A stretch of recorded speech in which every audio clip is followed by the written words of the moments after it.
ധൈര്യത്തോടെ കയറിച്ചെന്ന് ആ ഫ്ളാറ്റിന്റെ വാതിൽ മുട്ടുമ്പോൾ എനിക്കുറപ്പായിരുന്നു എന്റെ പ്രിയപ്പെട്ട ഭർത്താവ് അതിനുള്ളിൽ തന്നെയുണ്ട് എന്ന്. അല്പനേരം കഴിഞ്ഞതും വാതിൽ തുറക്കപ്പെട്ടു. ആലസ്യം നിറഞ്ഞ മുഖവുമായി തുറന്നത് എന്റെ കൂട്ടുകാരിയായിരുന്നു. അതോടെ അവളെ തള്ളിമാറ്റി അകത്തേക്ക് കയറിയപ്പോൾ ബെഡ്റൂമിൽ പൂർണ്ണ നഗ്നനായി കിടക്കുന്നുണ്ടായിരുന്നു അയാൾ. 3 മാസങ്ങൾക്ക് മുമ്പാണ് ലിനി ഞങ്ങളുടെ ജീവിതത്തിലേക്ക് വരുന്നത്. അമൃതയും ഭർത്താവും മുകേഷും മകൾ ചിന്നുവും സന്തോഷത്തോടെയാണ് ആ വലിയ മഹാനഗരത്തിൽ കഴിഞ്ഞത്. മുകേഷ് വലിയൊരു കമ്പനിയിലെ HR മാനേജറായിരുന്നു. അമൃത BEd കഴിഞ്ഞിട്ടുണ്ട് എങ്കിലും മകൾ ചെറുതായതുകൊണ്ട് ഉടനെ ജോലിക്കൊന്നും പോകുന്നില്ല എന്ന് വെക്കുകയായിരുന്നു. അവൾക്ക് വെറും 1.5 വയസ്സ് മാത്രമേ ആയുള്ളൂ. മുലകൂടി മാറാത്ത പ്രായം. അവളൊന്ന് വലുതായിട്ട് എന്തെങ്കിലും ജോലിക്ക് പോകാമെന്ന് കരുതി മുകേഷിന് അത്യാവശ്യം നല്ല സാലറി ഉണ്ടായിരുന്നതുകൊണ്ട് വലിയ പ്രശ്നങ്ങളില്ലാതെ സന്തോഷത്തോടെ തന്നെ അവർ മുന്നോട്ടു പോയി. എന്നാൽ പ്രശ്നങ്ങൾ ആരംഭിക്കുന്നത് അമൃതയുടെ തന്നെ പഴയ ഒരു കൂട്ടുകാരിയെ ആ നഗരത്തിൽ വെച്ച് കണ്ടുമുട്ടുമ്പോഴാണ്. അതുവരെ ജോലി ചെയ്തിരുന്ന കമ്പനിയിലെ ജോലി നഷ്ടപ്പെട്ട് വല്ലാത്ത ഒരവസ്ഥയിൽ നിൽക്കുകയായിരുന്നു ലിനി.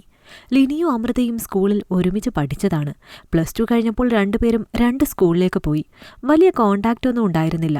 അത്ര വലിയ സൗഹൃദവും ആയിരുന്നില്ല.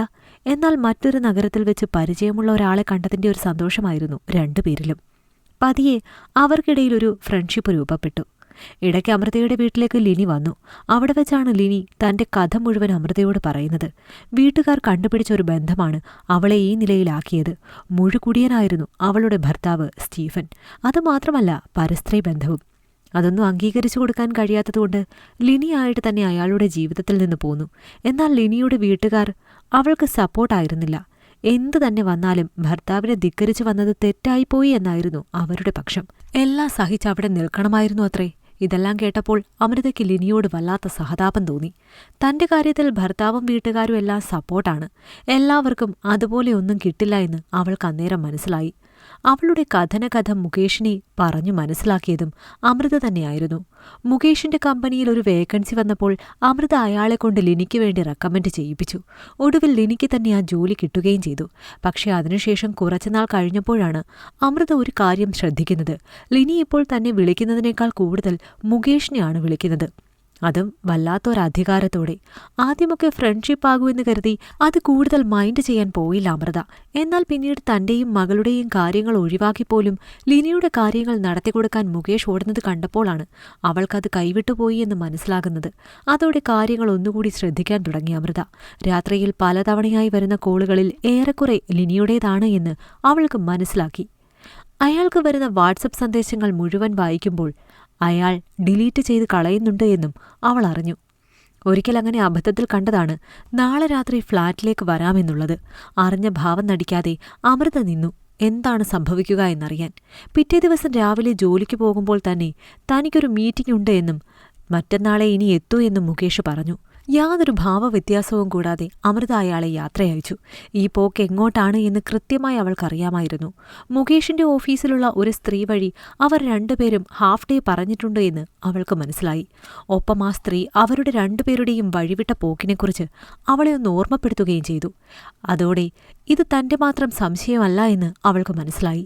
ഉടൻ തന്നെ രണ്ടുപേരുടെയും വീട്ടിലേക്ക് വിളിച്ച് അവരോടെല്ലാവരോടും ഇവിടെ വരാൻ പറഞ്ഞു. ഒപ്പം ലിനിയുടെ വീട്ടിലും വിവരം അറിയിച്ചിരുന്നു. അവർ എല്ലാവരും ചേർന്ന് അപ്പോൾ തന്നെ ഇവിടേക്ക് പുറപ്പെട്ടു. വൈകുന്നേരം ആയപ്പോഴേക്ക് എത്തുകയും ചെയ്തു. എല്ലാവരെയും കൂട്ടി നേരെ പോയത് ഫ്ളാറ്റിലേക്കായിരുന്നു. വാതിൽ മുട്ടി കാത്തിരുന്നപ്പോഴാണ് എല്ലാവരുടെയും മുന്നിലേക്ക് അവൾ വാതിൽ തുറന്നിറങ്ങിയത്. അതോടെ അകത്ത് കയറിയപ്പോൾ അയാളെ നൂൽബന്ധമില്ലാതെ കാണുകയും ചെയ്തു. സങ്കടത്തിനേക്കാൾ ഉപരി എനിക്കൊരുതരം ദേഷ്യമാണ് തോന്നിയത്.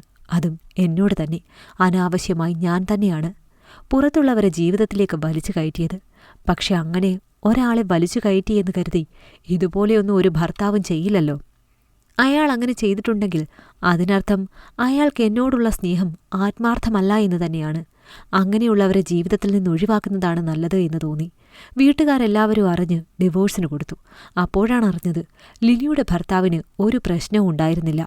അവളുടെ സ്വഭാവദൂഷ്യം കാരണം അയാൾ ഒഴിവാക്കുകയായിരുന്നു എന്ന്.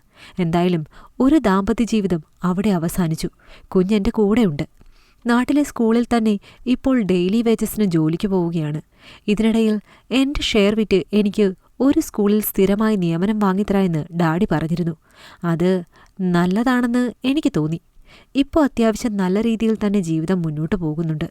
എന്നെ ചതിച്ച മുകേഷ് ബാംഗ്ലൂരിൽ നിന്ന് നാട്ടിലേക്ക് വന്നു. ആകെ തകർന്നുവെന്നും എല്ലാം കേട്ടു. പക്ഷേ കൂടുതൽ ശ്രദ്ധ കൊടുക്കാൻ പോയില്ല.